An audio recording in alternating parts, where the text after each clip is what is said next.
What surprises many psychologists coming to work for DDS is to be able to think creatively outside of the box. Oftentimes the people that we serve don't have access to language, or they don't have the ability to express their feelings or articulate their problems.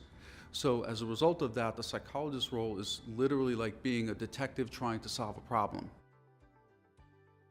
The Connecticut Department of Developmental Services serves over 16,000 individuals who are diagnosed with intellectual and developmental disabilities. The services are broken down into public services. Those are operated by DDS proper. And then there's private services that are oftentimes linked to private providers.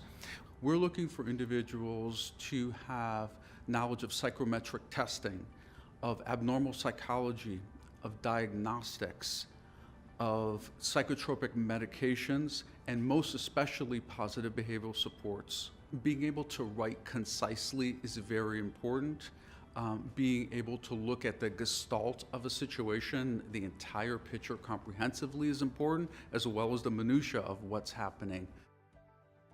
Some of the roles that a psychologist may take on with DDS would include clinical consultation and service coordination for individuals with complex needs across different settings. They may educate and supervise other clinicians, be involved with graduate practicum students.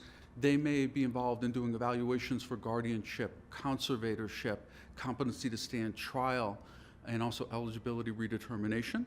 A psychologist's responsibility may also be involved in assisting caretakers in developing crisis management plans. And then lastly, they may be involved in things like specialized committees, so utilization review or regional forensics.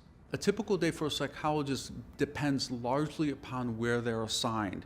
For instance, someone who is assigned to the Individual and Family Support Division might interact more so with the caregivers of someone served and help them with in-home support development. Someone who is assigned more to a forensic role may be involved in doing case consultations or forensic rounds. What's most rewarding for psychologists tends to be seeing the individuals that we serve grow despite their developmental disabilities. I like the stability and the consistency of the work life. I like the fact that it's an environment with camaraderie and collaboration rather than isolation. The benefit package of healthcare, dental care, retirement is important to many folks, including myself. And then also the ability to upgrade or even do lateral transfers within the state system is important to myself and other people. What makes the work meaningful for many of the psychologists is that they're able to empathize with the individuals who are so vulnerable and their families. I think that aspect of it is a calling for a lot of people, and they make it a personal mission to help those individuals.